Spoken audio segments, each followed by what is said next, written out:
أعوذ بالله من الشيطان الرجيم بسم الله الرحمن الرحيم اذكروني اذكركم कि अल्लाह ताला ने कहा है कि तुम मुझे याद करो तो मैं तुम्हें याद करूँगा. बस यही काफ़ी है. इसके अलावा कोई भी और चीज़ ना हो कुरान में तो ये भी हिदायत के लिए काफ़ी है. So today we will study the basic general equilibrium theory, more to give you an understanding of what this is.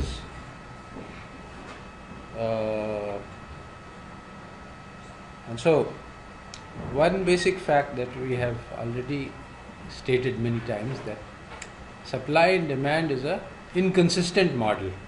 In the model, the prices are endogenous. But when you derive the supply curve, you make the price exogenous. And you derive the demand curve, you make.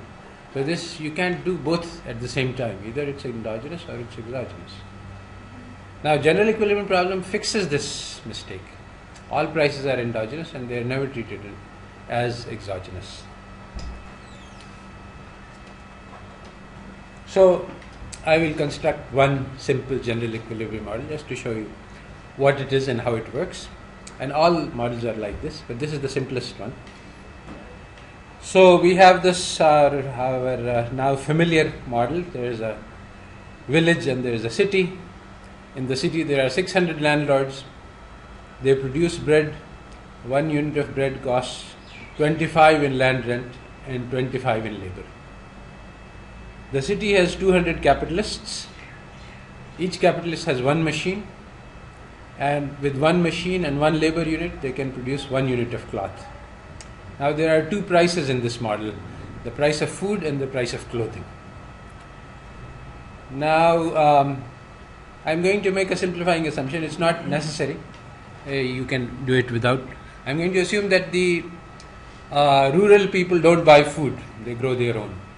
So then all of the money that they earn from the sales of bread is spent on cloth, which is produced in the city. Now in the city, all of the money that they get is spent on, they split it 50-50. Half of it is spread on bread and half of it is spread on clothes. So this is our general equilibrium. Now there is interdependence. When you sell bread, now you can't easily tell what is going to happen, in the sense that when you sell bread,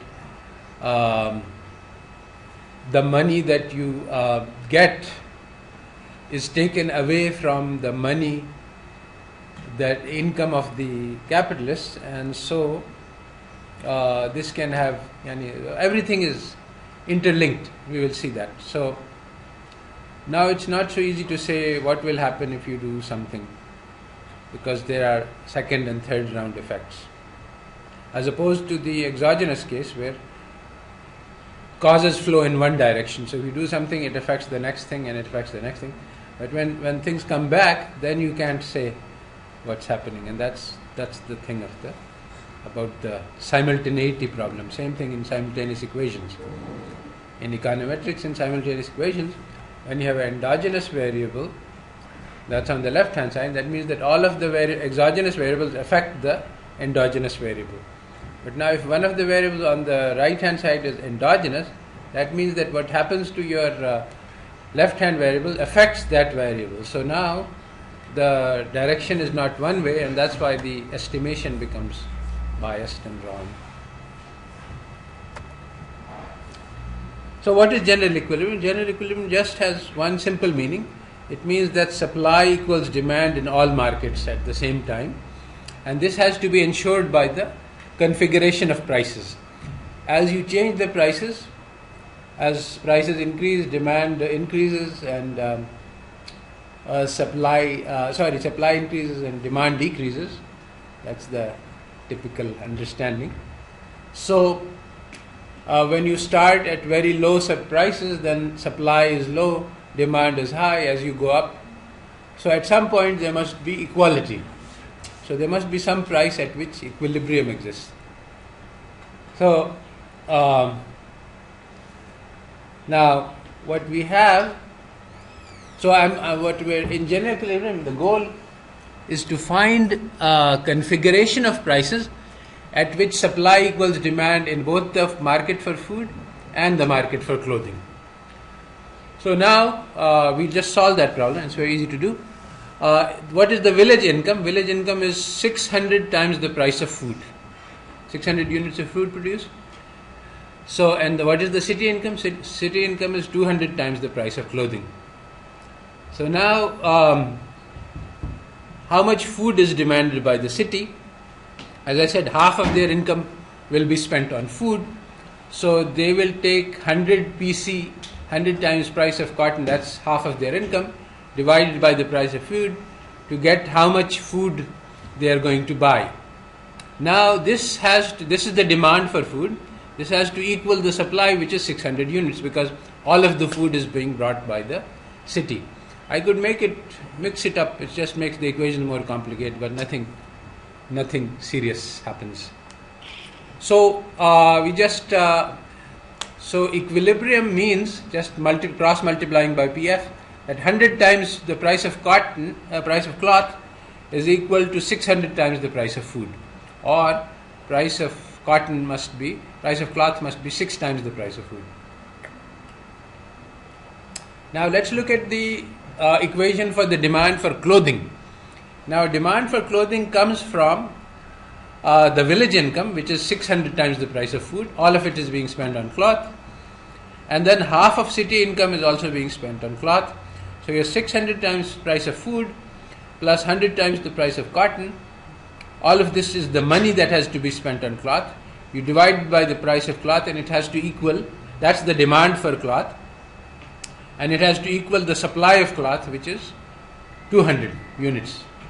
So we just set these two equal to get equilibrium in the clothing market, and you rewrite the equation, multiply by PC, you get 600 PF times 1 plus 100 PC equals 200 PC. Subtract 100, you get, lo and behold, 600 PF equals 100 PC, exactly the same equation as before. It's very strange. We did the whole calculation in a very different way and came to the same result. Why? This is called the Walras Law. You must have heard of it. You have heard of it, but nobody understands it. I'll explain it to you. It's very simple, really. So first thing you need to know, that's the complicated part, that there is an equilibrium. This is what De Broglie theory of value proves, and many other theorems, that there exists a set of prices at which all markets will come into equilibrium. This is the most important. This is really basically the same. How do we know? I mean, it's possible that if I change prices, I can get equilibrium in one market but not in the other. And if I change the other one, then I get equilibrium in that one but not in this one. So this is a complicated mathematical theorem. It's proven by using a fixed point theorem, that if you take fixed point theorem is very interesting. If you take any continuous mapping of one set into itself, then it must have a fixed point. It's a very strange theorem. So if you take a cup of coffee and you stir it, and at the end the particles settle down, then at least one drop must be in exactly the same place as it was before the stirring. It's a strange mathematical theorem. It doesn't have any immediate, you can understand it if you have some deep mathematical intuition. But that's the key to the Walras Law. Now suppose that we have n markets, and n minus 1 of them are in equilibrium at the given configuration of prices, but the nth is not. Then what will happen? Well, if you want to get to equilibrium in the nth market, you have to change the prices. But if you change the prices, then all of the other markets will go out of equilibrium. That means that no equilibrium can exist. So it must be that if you have equilibrium in the first n, it forces equilibrium in the nth one. Otherwise, no equilibrium exists. And now the deep theorem is that equilibrium exists, so it must be that the other market is also in equilibrium.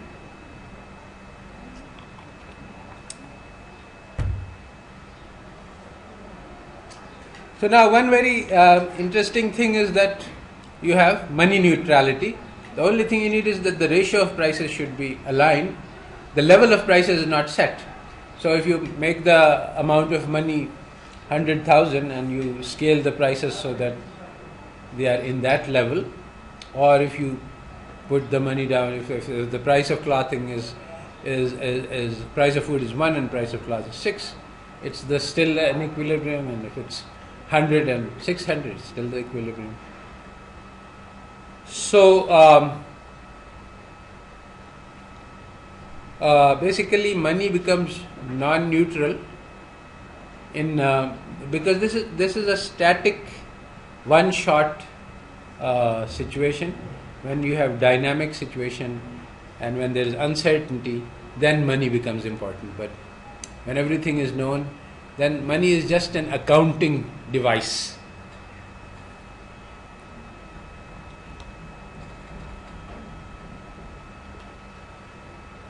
So we go back to our model. Food production cost is 25 rent and 25 labor. So we set the price of food equal to 50 at the cost to get the general equilibrium. Now the cloth price must be 6 times that, so it must be 300. That's what's required for general equilibrium. So with that, then we get into equilibrium, because what happens is that bread is equal to 600, that's the production. So the village earns 30,000, 600 times 50, and the city earns 60,000 because it's 200 times 300. So half of that money, 30,000, is spent on food. So the city spends 30,000, which means that they can buy 600 units at 50 units per unit. And you have the village spends all its income, 30,000, on cloth, so 300 times 100, and the city spends half of its income, which is 30,000 again, on cloth, and both of them buy 100 units of cloth. So this is general equilibrium. Everything is tied into each other and everything fits together properly, so you have a general equilibrium. But my general equilibrium model is very different from De Broglie. So now, if we have this general equilibrium, can we talk about supply and demand? Well, not partial equilibrium supply and demand.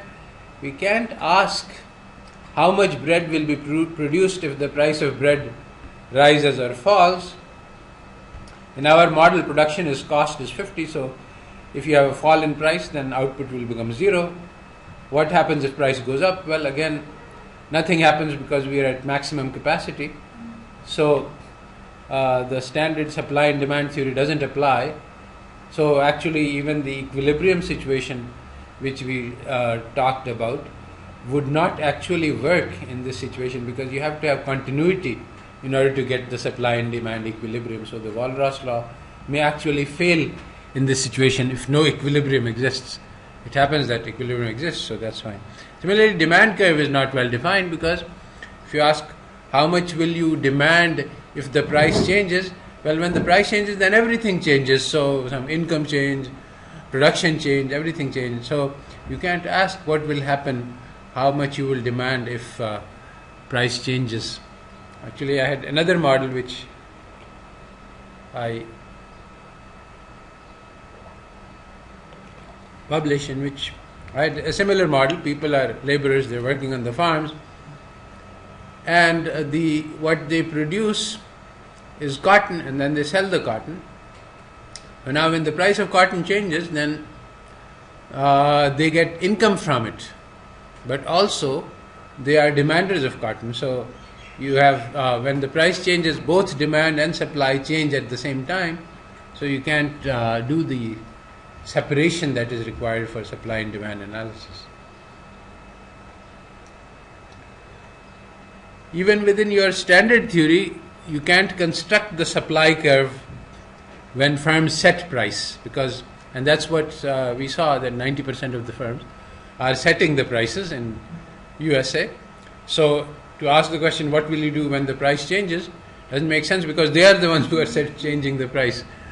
So actually, you see, this is one common way that people are deceived, that they takes the existence of something as given, and then they make reasoning. So then the reasoning is based on a wrong assumption of existence. So it's easy to deceive people in this way. We say, okay, let's think about the demand curve. Don't think about what goes into creating a demand curve. So if you tell the average student of economics, even though they know all of these things, that the supply curve doesn't exist, they will say, what do you mean supply curve doesn't exist? Of course it exists.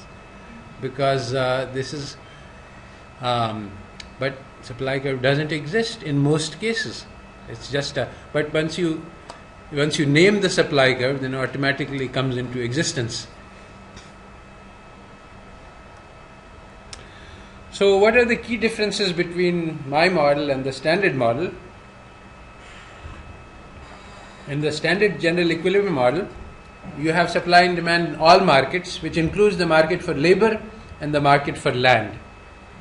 Now, in our model, the land is fixed, so there is no market in the sense that its supply cannot increase, it can't decrease, it's just fixed in nature.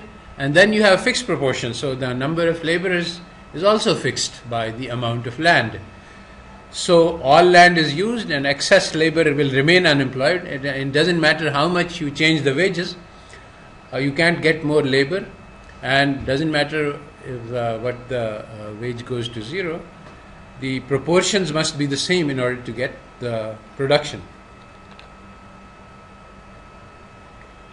In practice, what this means, when you have excess labor and fixed proportions, labor will receive subsistence wages. That's according to the standard mechanism that people are starving. It's not actually the standard mechanism. So they will offer to work for less. And so you can give the minimum wage necessary to feed people, maintain them. So exploitation of laborers is possible and can and does take place, and we see it with our eyes all around us, but the economic theory ideology says that unemployment will be automatically eliminated by the market in equilibrium. So how powerful this economic theory is, it makes people, intelligent people, blind to the reality of the world around us.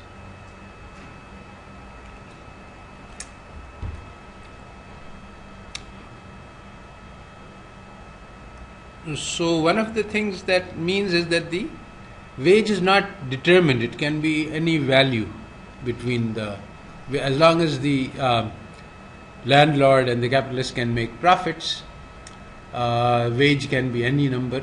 There is no particular fixing, and there is no marginal product of labor.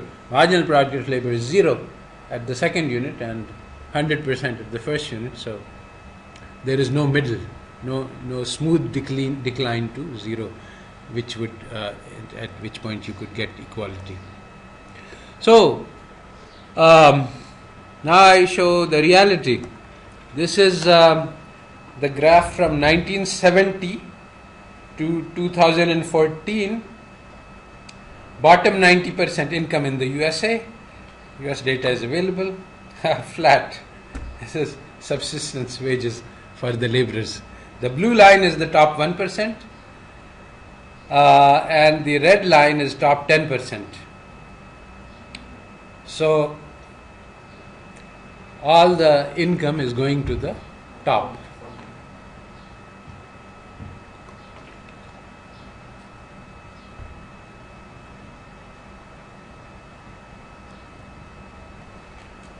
Again, if we want to think about labor wage being equal to marginal product, the marginal product is increasing, that's the green line, gross output per hour, this is how much the labor is producing, and the hourly wages, flat.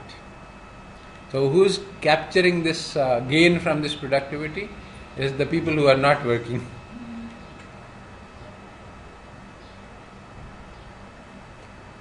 Now, the way the system works, where you keep exploiting the people, is by selling dreams. That is, the dream is propagated that everybody can be one of the rich. So, that's the only way. If it was said that you are locked into your position, you are in the slave class, then the slave class would have incentive to revolt, and they did. So this graph shows the mobility. So basically, the chances of your getting jobs if you are in the bottom 25% are very low, and the chances of you getting jobs if you are in the top quartile are very high. And so there are many other such graphs which show that there is very little mobility. If you are born poor, you stay poor. If you are born rich, you stay rich.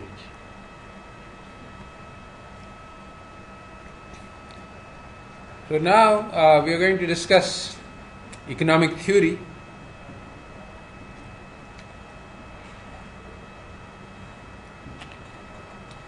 And how it responds to the needs of the top 1%.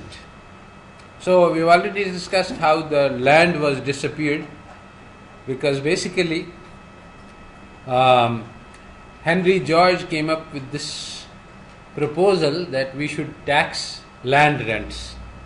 And this is a very a bright idea, a good idea, because land rent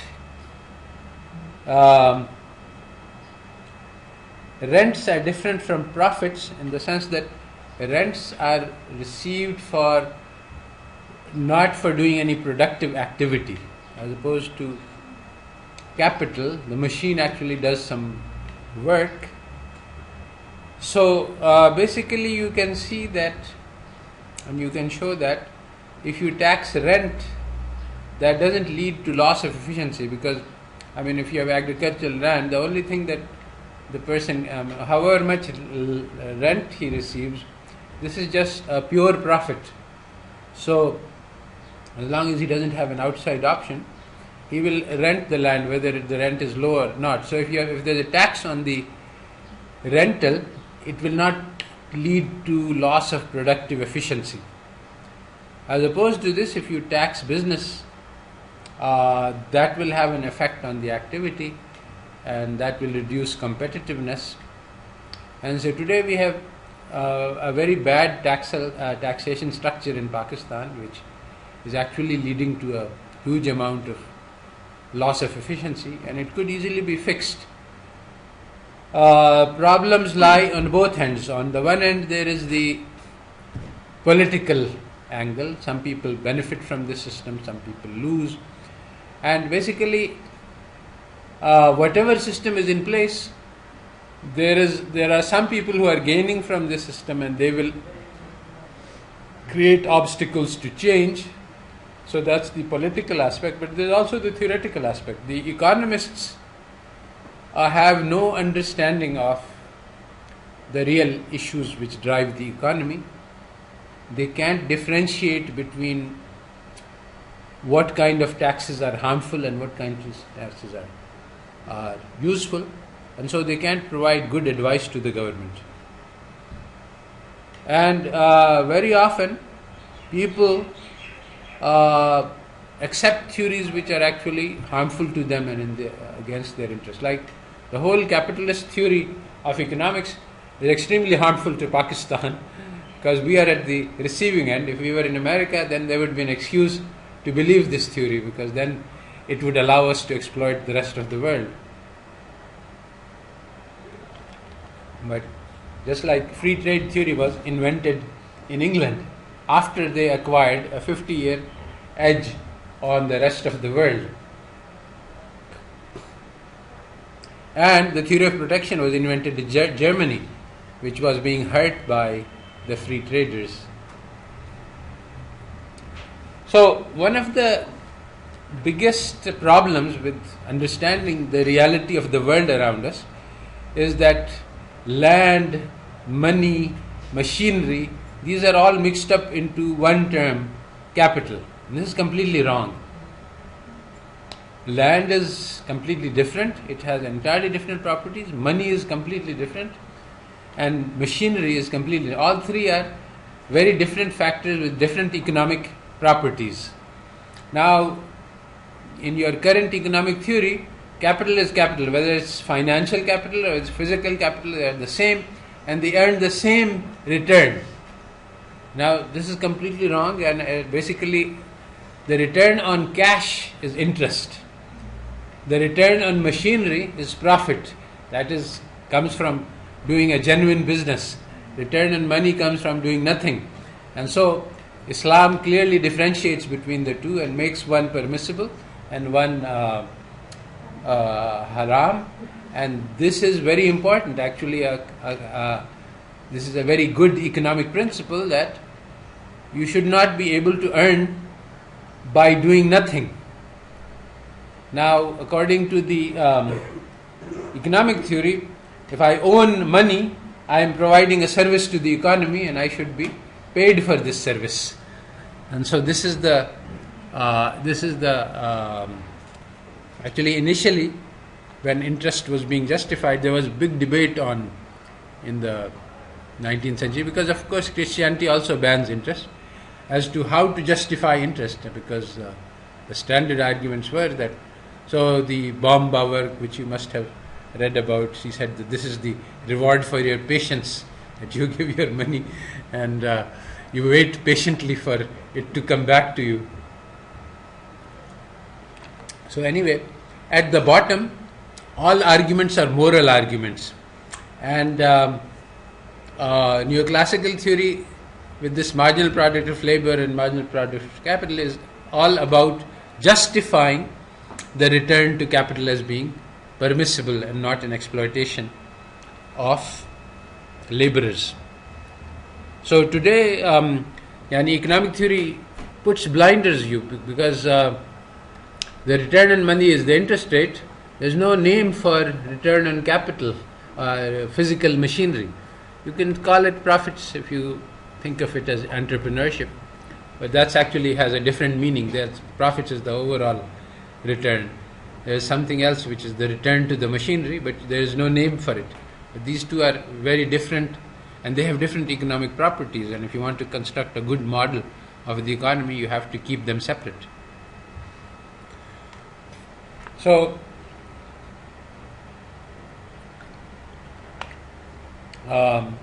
sometime in the middle of the 20th century, 60s,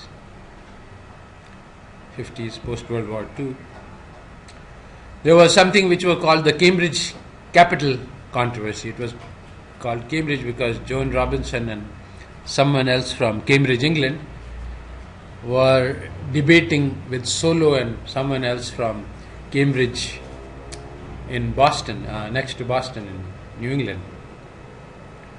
So what Joan Robinson said, and Joan Robinson was basically saying that wage is not the marginal product of labor, and that was basically a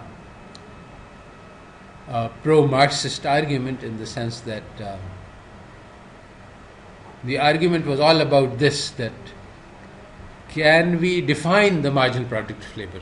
So what Robinson was saying was that no, you can't define marginal product of labor. So basically what Marx says is that laborers get, all classes get returns according to their economic power, not according to their productivity. So the capitalists get a lot, and that's what the graph shows us. The powerful classes capture all the gains. Those, the bottom 90%, they have no power, so they get no money. All the economy is rising, productivity is rising, gains are coming in, and they are all going to the top 1%. So Marxist theory is confirmed that the amount of money you get depends on the amount of power you have, not on your productivity. Now, economic theory teaches you that you get returned according to your productivity.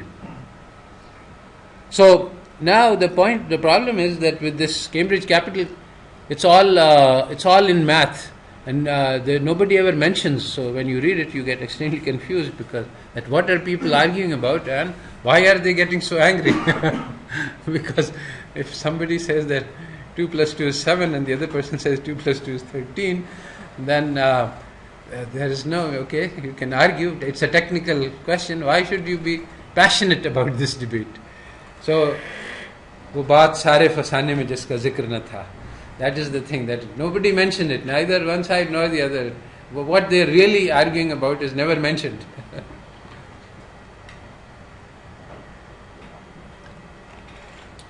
So the argument is very simple.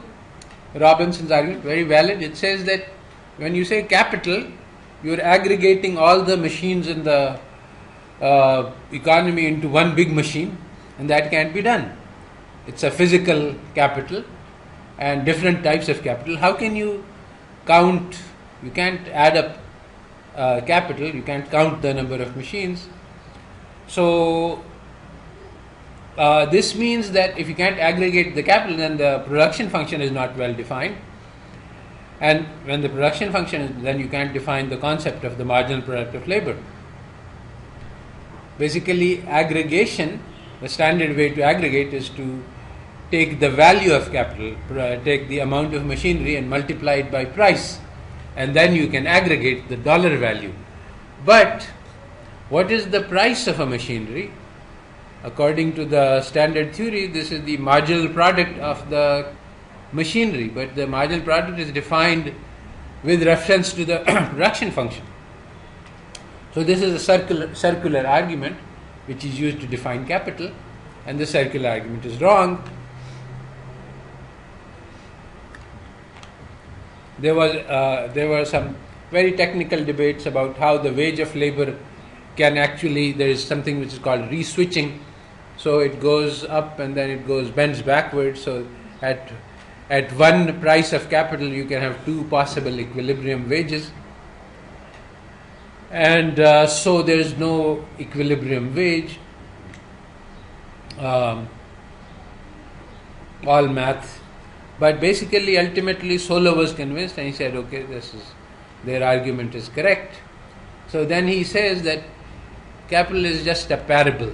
It's just a story we tell to make things easy to understand. It doesn't really exist. So he gave up.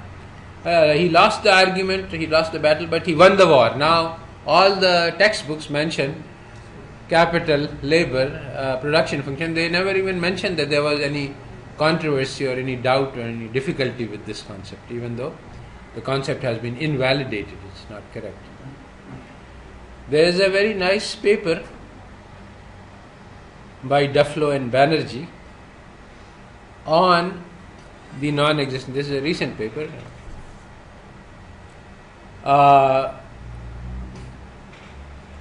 What they show is that the return to capital is very diverse. If you have, they actually calculate empirically that you take one machine in one factory and you ask how much this machine is earning, and you take the same amount of money in some other industry, in some other machine, and you find that the returns are hugely different. So the idea that a given amount of money has the same return in whatever form it takes is wrong. So you can't aggregate capital. And then what follows, basically, if you don't have a production function.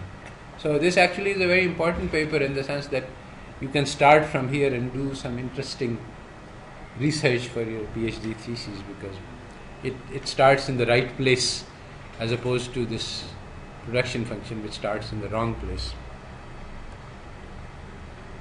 So now, why are people after this general equilibrium when it's not a good model?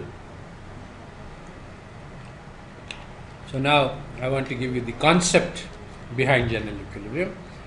So the concept is that there is a configuration of prices which decentralizes the decision, so that once I know the prices, I solve my own personal maximization problem. All the consumers act separately. There's only one set of prices on the table, and based on those prices I maximize my consumption.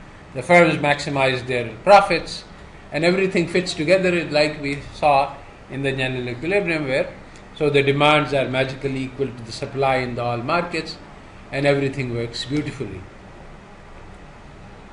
So there is a problem in an economy: how much cotton should be produced, how much bread should be produced, etc. So the markets solve this problem. This is the basic argument of, and this is basically invisible hand. Everyone acts greedily, but social welfare is magically maximized. So somebody said that this free market is the idiotic idea that everybody will act selfishly and the social welfare will be maximized. It's just so stupid that it's unbelievable. How can anyone believe this? That, I mean, we all live in this. We all know that selfish behavior doesn't help society, and we all see every day damage done by selfish behavior to society, and yet invisible hand says yes, everybody acts selfishly and social welfare is maximized. So I have a paper on this called The Failures of the Invisible Hand. Oh, I think I've assigned it to you at some point. So now we can, instead of thinking of, the Debreu theory of value is a big book, which is not a big, it's a thin book, which sets out the assumptions, and in these, and then proves that if these assumptions hold, then general equilibrium exists. There exists a set of prices at which people can separately make decisions and come up with a coordinated economy. Now we can look at this theorem and we can say that this is a impossibility theorem. It's just a question of half full and half full. You look at half empty. Look at these assumptions. It says that there are no transaction costs. There are perfect knowledge. Everybody knows everything. Future, past, everything is perfectly known. There are markets for everything. Prices are all prices of all things are known with dates, that this tomatoes will sell for X tomorrow and so much day after tomorrow and so on. In addition to that, there is no externalities. No one has any market power. In fact, I once wrote a paper showing that this idea that everyone is small is crucial, because basically what this manages to do is that even though everyone behaves selfishly, every person is so small that their behavior doesn't affect society. And that's the only way that this selfishness is prevented from harming the society. As long as somebody is big enough so that his action has an effect on others, then selfish behavior will harm society. So again, so that's why perfect competition requires that every person should be so small. So basically it's an impossibility theorem. It shows that the conditions under which selfish behavior will not harm society are so ridiculous that you can never find that they will exist. So instead of what the traditional economists interpret general equilibrium as saying is, look, we have proven that general equilibrium exists, it means that the free market works. Actually, the same theorem you can show to say that it is impossible for free markets to work, because this list of 13,000 conditions that they have will never be filled in any real world situation. So free markets will always fail in the real world. Exactly the same theorem is saying exactly this.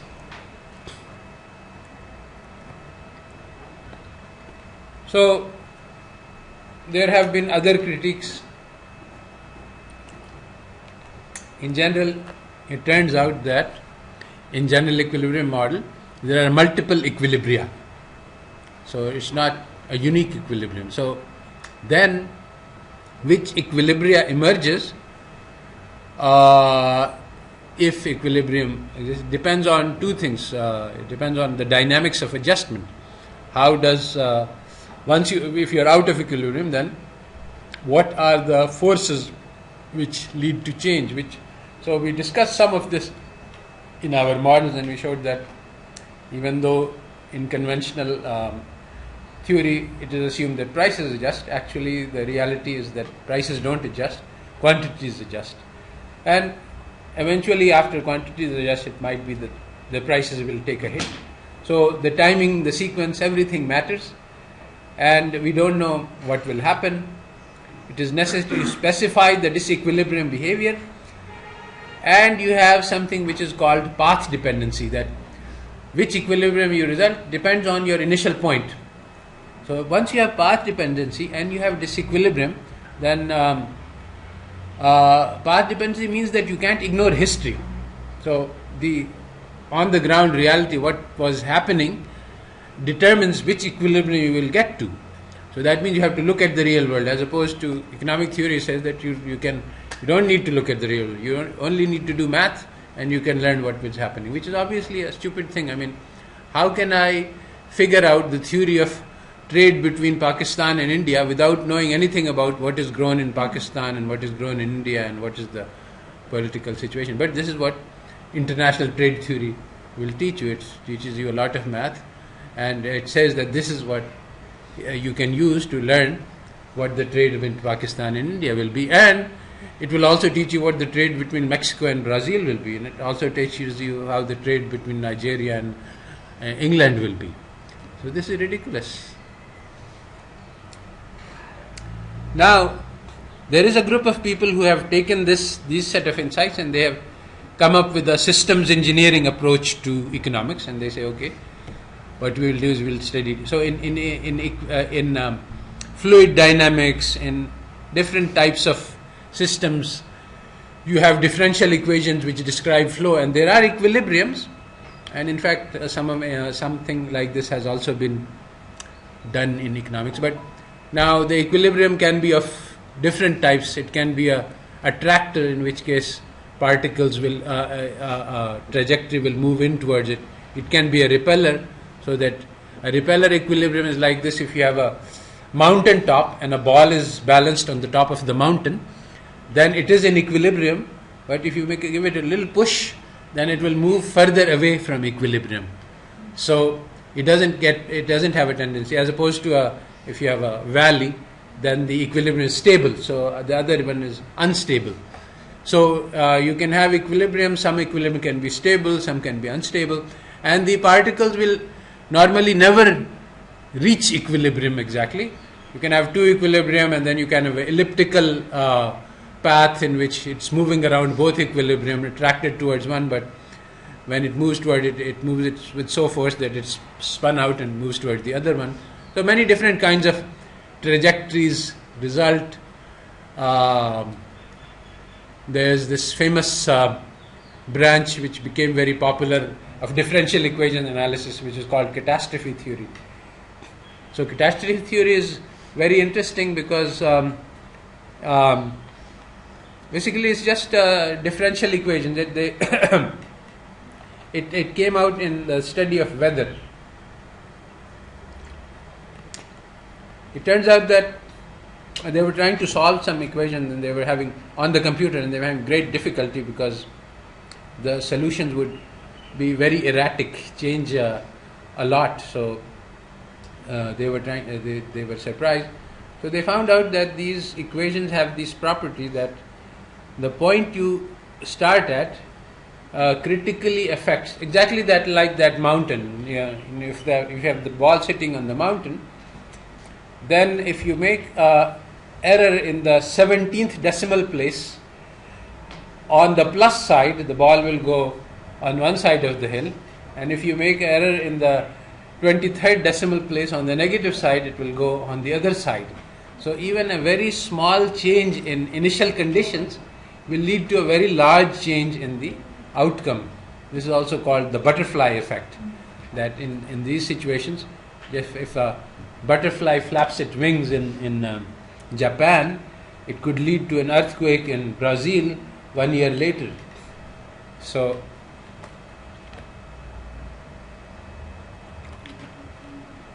this dynamic systems approach is not a good approach for economics.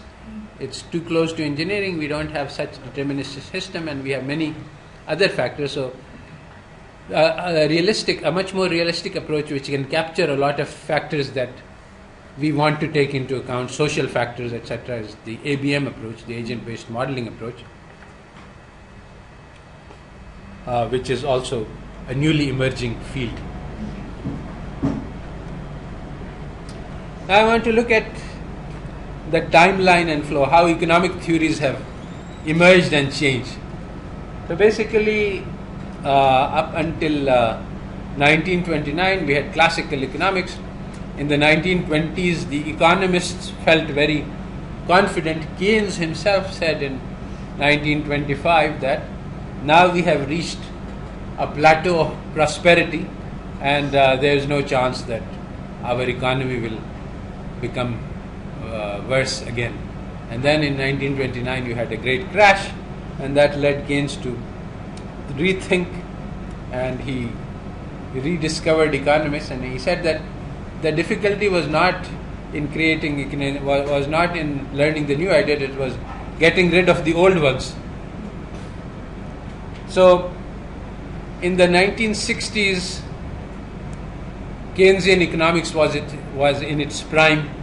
We had these Keynesian macro models, and the economists were very confident again that we have solved the problem of economics, and we know exactly how the economics works, and the macroeconomics were working very well, so we could make some change and predict the outcome, and it would match very closely what happened.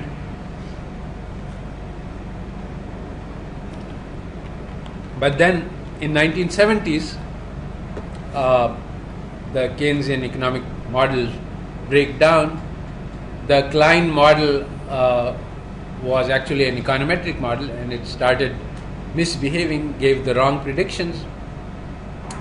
You had this phenomena of stagflation, where the economy was stagnant, meaning that there was high unemployment, but also inflation was going on. So at that point, why was this? Because the Arab oil embargo led to rising oil prices. The rising oil prices created problems for jobs, so people were thrown out of jobs. At the same time, the rising oil prices were absorbed into high prices in every sector of the economy, so there was inflation. So both of these things happened at the same time. So at that point, people realized that there's a difference between demand pull inflation, which is what Keynes said, that if the aggregate demand increases and beyond the capacity of the economy to supply goods, then there will be inflation. But this was cost push inflation, where cost of oil increased exogenously, and so the prices of everything increased, and this has no conflict with the Keynes. But it was made to be, the appearance was given that Keynesian economics has failed, and so now we must go back to the old economists, which was known to be a failure even in 1920s, and so that's what happened.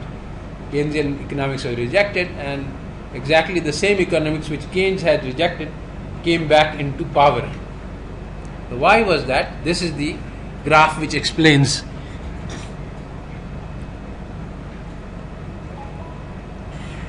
See, if you look at this graph, the dark blue line is the bottom 90%. You see, up until 1920s was called the Roaring Twenties. That was a period of massive boom in the economy. The wealthy were getting rich very quickly, and the poor were being impoverished, and it was said that the economy is booming as usual. If the rich become richer, then the economy is booming, and it's the lot of the poor to be miserable, and it's their misery on which prosperity is built. So now you see that suddenly in 1929 the picture reverses. The rich become poorer and keep becoming poorer, and the bottom 90% share keeps increasing until the 1980 or so. So this is the key graph to understand. In 1929, the great crash actually destroyed the fortunes of everybody, but since the wealthy had more fortune, they lost more. In the 1930s, very soon, there were many acts, many laws which were passed. The crucial law was the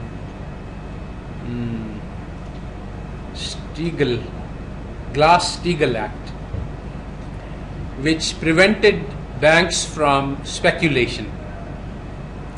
And there were many other restrictions which were placed on banks. Banks could not compete banks could not offer, there was a maximum interest rate that they could offer. Banks were restricted from operating in more than one state, and so on.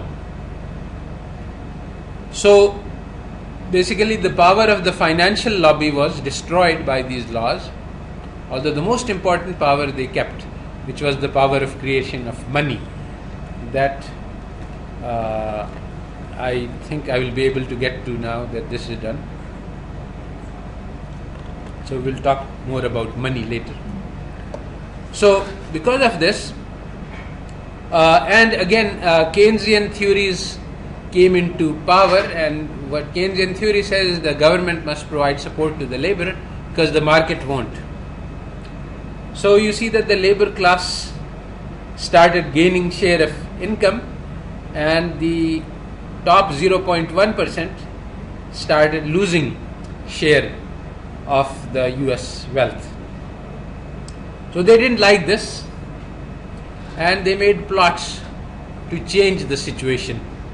And the discussion of these plots is, I'll do some of that. There was Mount Pelerin Society was formed, in which basically all the billionaires got together and said, what can we do?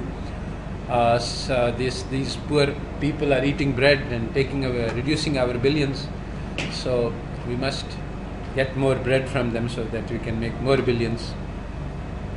So they made a lot of plots, and these are discussed, and ultimately they were waiting for a chance to discredit Keynesian economics, because that was the biggest hurdle in their way. And so they found stagflation. They had already prepared everything. They had prepared the attack, but they were waiting for the opportune moment. So they found their opportunity in 1970s, and then they went on the attack. And the success of the Chicago school is also depicted in the light blue line. That matches as the economics Chicago school theory became more popular, the fortune of the top 1%, 0.1% increased, and the share of the wealth in the bottom 90% decreased. So you can read about this Battle of Ideologies. The Naomi Klein book is very good. And also Alkire and Ritchie have given a lot of details about how the free market economists plotted to make a comeback. And actually, they start by saying, you have not experienced this, but I was there in 1970s, and in 1970s the Chicago school was just beginning to come into power. They were becoming respectable, but just barely. In other schools, other universities, non-Chicago school, they were ridiculed as being crackpots, not serious economists. But later on, the Keynesians became crackpots, and the Chicago school became the orthodoxy. So there was a huge revolution in economic thought between the 70s and 80s. So when this school was emerging, the Chicago school in the 80s, Lucas and Sargent, both of them who are Nobel Prize winners, Solow wrote that these people like nothing better than to start discussing equations, because then attention is distracted from the basic weakness of the whole story. I mean, you start by making some assumptions. These assumptions are ridiculous, and he says that I find the fundamental framework ludicrous, and so I laugh at it. I don't fall into the trap of taking it seriously. This is the basis of your DSGE model, which we should just laugh at instead of doing the calculations. This is what Lucas is saying. As I said, when somebody tells you that this old lady has a multivariate utility function, and she is now taking the first order derivatives and solving the first order conditions, non-linear simultaneous equation system, and then she comes up with the solution, and then she buys her tomatoes, and we should laugh at it. We shouldn't, but instead we do the calculations that yes, okay, this is how it works. This is how the world is. Denying the evidence of our eyes and senses. What a powerful magic this is. I mean, It's amazing how you can take sensible people and make them believe some completely ridiculous things.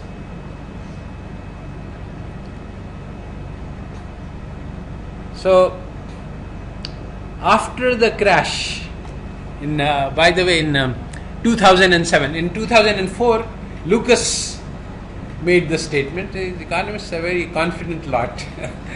Lucas made the statement in the presidential address to the American Economic Society that now we have solved the fundamental economic problem of preventing recessions.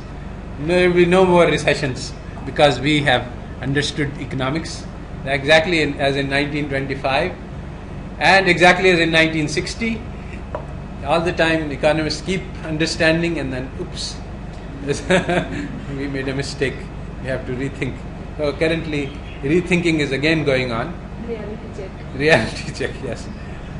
So after the crash of 2008, the US Congress, even that, woke up that something is wrong with economics, and they created a panel to investigate the failure of economic theory to predict the crash. So how can we build a science of economics which has a relation to the real world, since obviously the current theory does not? So in that committee, Solow gave a prepared statement. So let me just explain the statement. So he says that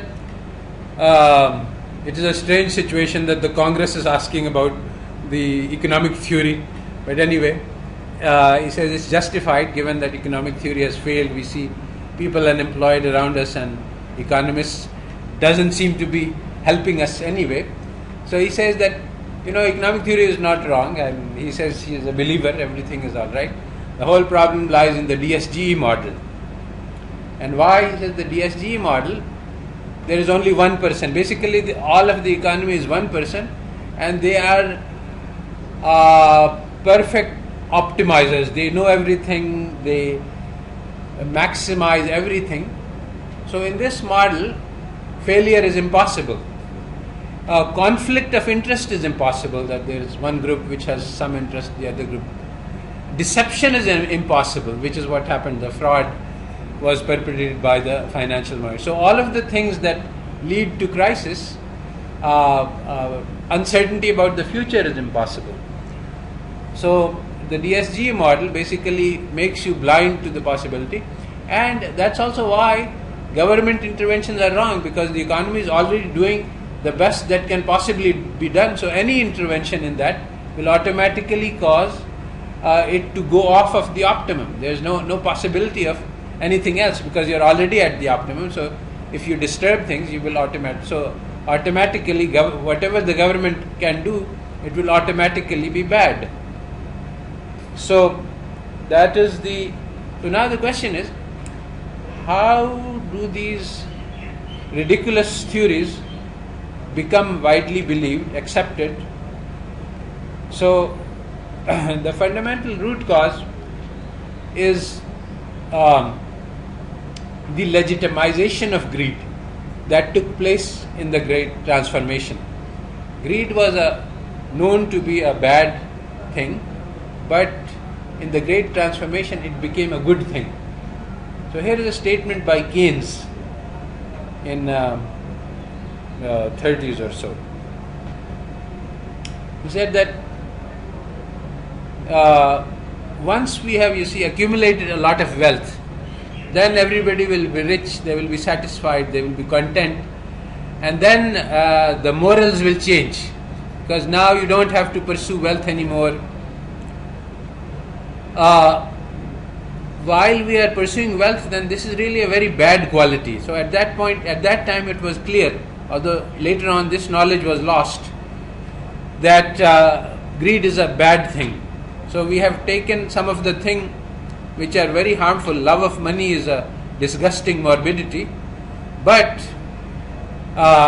this is not the time to talk against greed, because for 100 years we must pretend that greed is good and that the good thing is bad and the bad thing is good, because the bad thing is useful and being content is not. He says that if we are content with our lot, then we will not pursue wealth and wealth will not accumulate.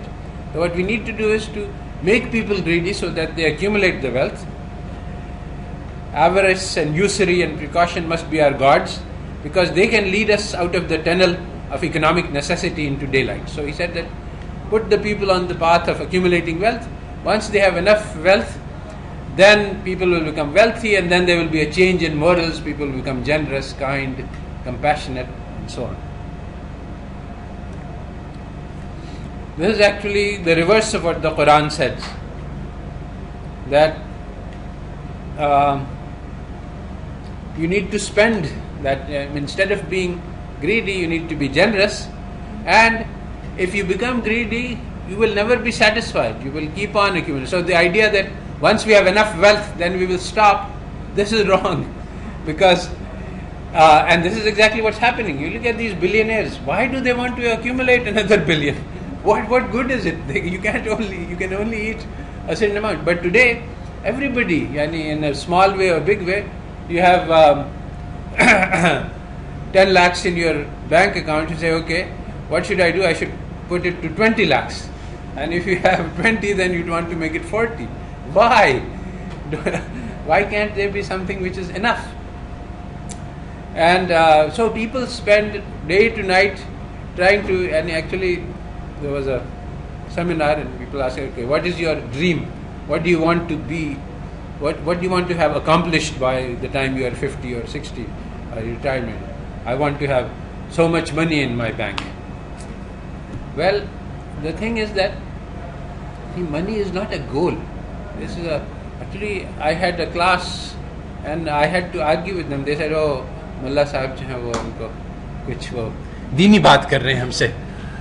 I said, hey, this is not deen. This is just common sense. But it took me a whole hour and a half, and I think still people that money is not a goal. It is a means to a goal. Money by itself, you can't eat it. So, yes, you should have goals. If the goal requires money, then you should make money. But many goals you can have. You can love others, you can be kind, compassionate, considerate, you can be a good person without any money. So there are many important goals in life that you can achieve without money. So you should look, what are you trying to do? Are you trying to build a hospital for the poor? Okay, good, go ahead, collect 1 million rupees, 2 million rupees, however much you like. But are you trying to build a house for yourself? Okay, then how much will that house cost? Make that much money. Don't make excess money, because that's wasted. I mean, you work from day to night doing a job for nothing, and you could have spent that time with your family, friends, vacation, just to make money to put it in the bank and die. Prophet ﷺ explained this. He said that आदमी कहता है मेरा माल, but his wealth is only that which he has eaten or which he has worn or which he has used in some other way. The rest belongs to his warisin. So this greed, this pursuit of wealth is a common tendency and something which we have to guard against. So one of the principles of economic theory is consumer sovereignty. It has two important meanings. It's that people should be allowed to choose whatever they want. This is the maximization of utility, you see. It says that we know what is good for us. See, so it's that's one part. So Allah Ta'ala says in the Holy Quran that sometimes you may want something and it may be bad for you, and sometimes you may dislike something and it may be good for you. So this is exactly opposite. So part of it is knowledge, that we know what you want, and then even if you know what you want, getting it is the best thing for you. So utility maximization, that is actually, so the goal of an economist is to fulfill the wants of everybody. Now according to the Quran, this is very harmful. We should not let everybody fulfill their wants, and in fact even in the Quran it teaches us that you should not fulfill your own desires. In fact, you have to fight your nafs, and so the idea that those people are who just follow their nafs, they have been misguided by the shaitan, and they have become blind. And who can guide them? If so, basically, greed is very, very harmful. Oh, acha. So,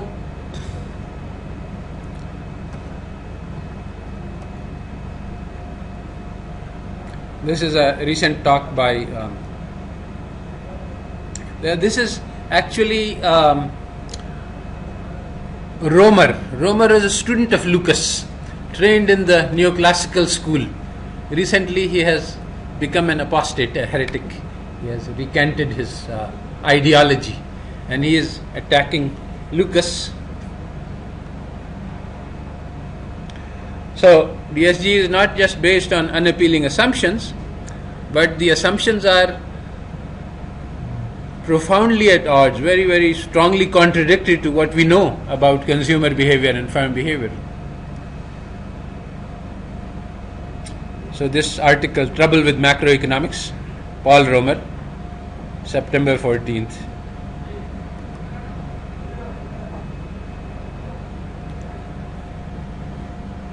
Basically, the RBC models, the real business cycles, all of the important variables that drive the economy are taken out. Then they are put at a loss as to what explains the fluctuations. So they put in these random shocks, which are just imaginary forces that are not they're not caused by any decision of any person or any action of anybody in the economy. So the economy just magically moves around by some of these random shocks, which nobody knows what they are.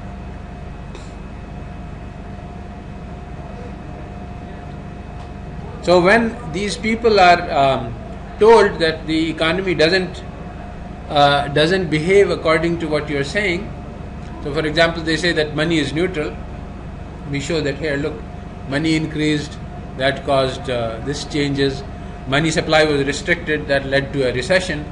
So they say, well, I'm less than totally convinced. So this is just a evasion, dismissal of fact.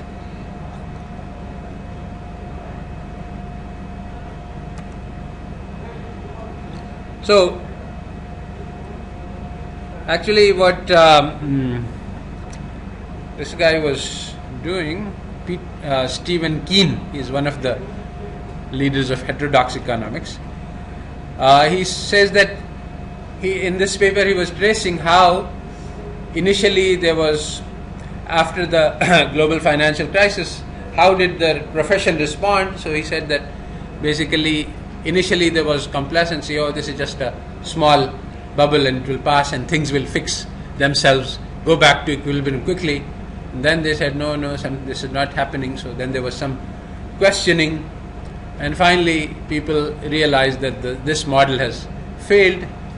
But so now they're trying to put it back together, but they don't see any other alternative. They say, well,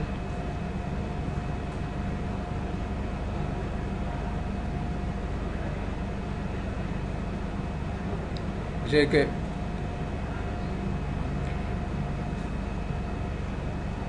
maybe this is a pipe dream, but it is a dream worth pursuing. So don't want to wake up. Now, starting from explicit market clear assertion, this is wrong. Yani, this is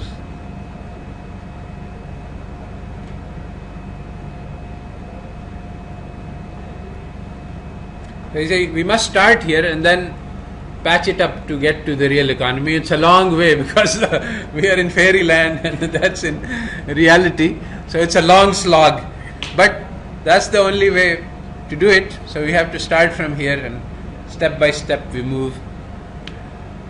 So this is wrong for many, many reasons. But so even though our models don't work, where can we start?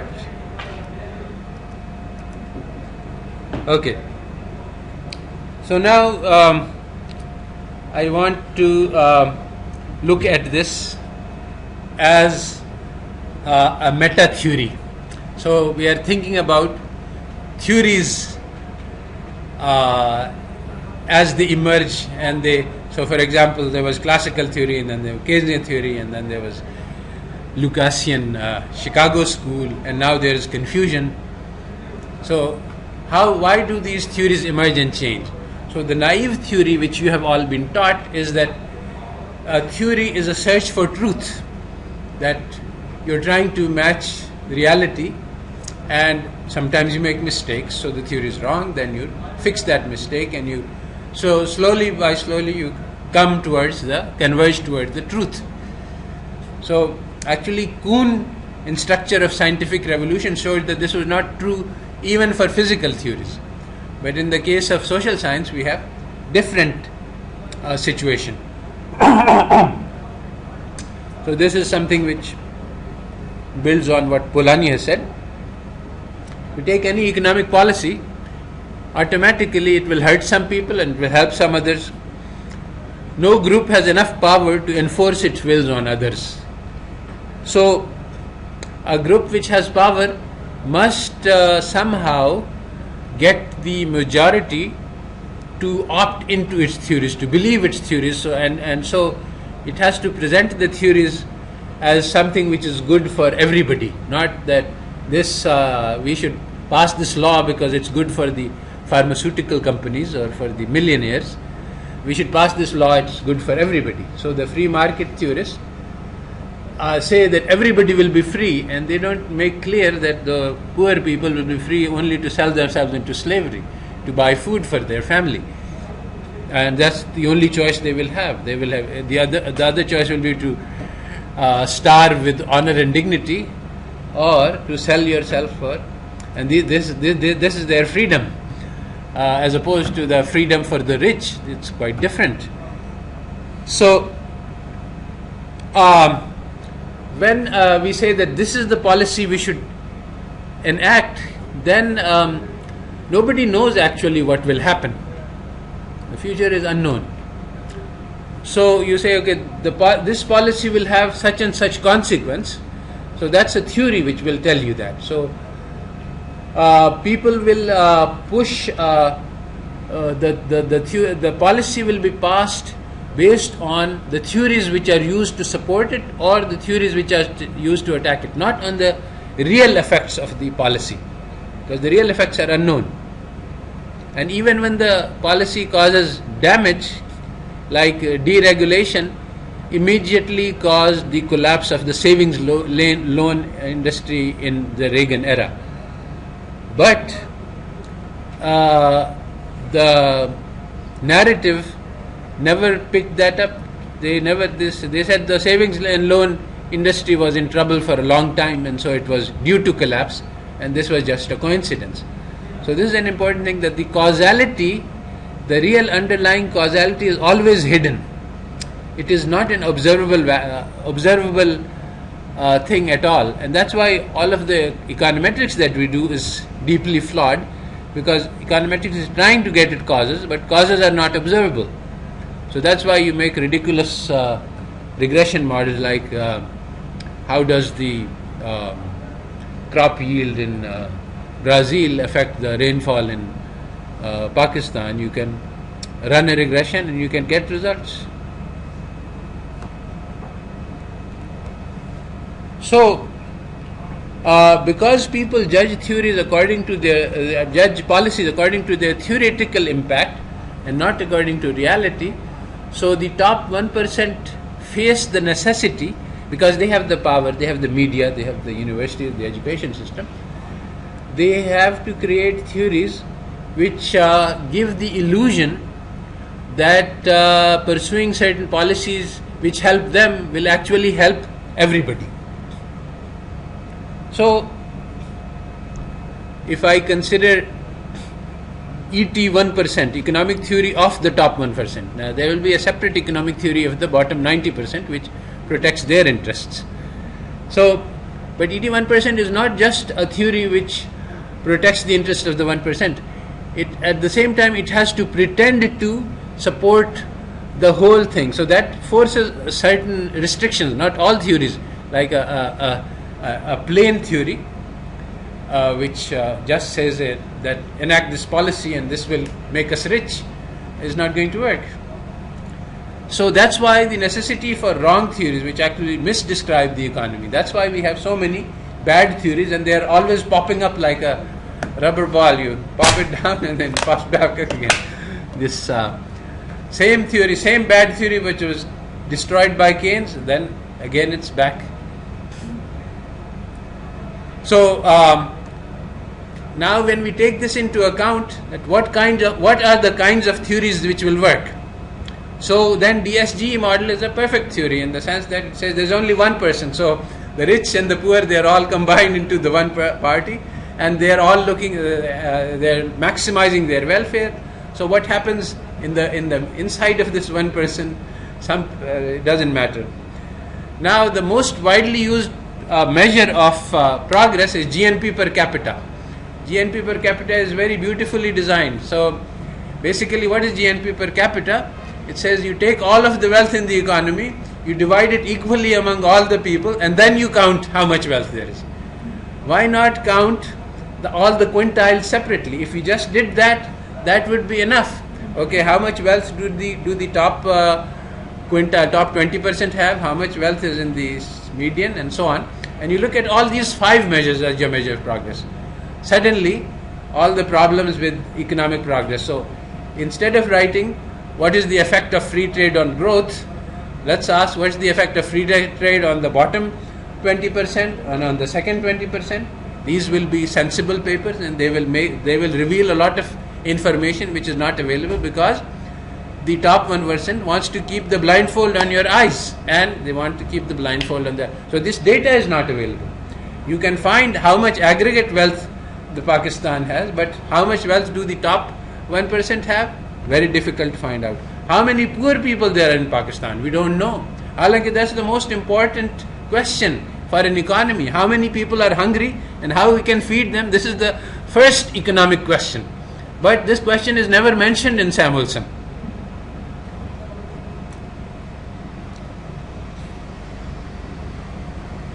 So economists insist on something which is called methodological individualism as a principle of analysis. They say that if you want to analyze the group, then you just need to analyze every single person in that group.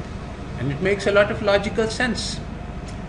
That, okay, if I can understand the behavior, your behavior and your behavior, and I just put it all together, add them all up.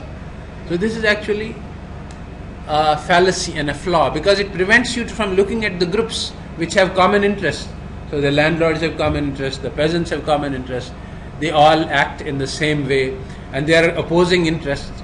So if you have communities, then economic theory will look different.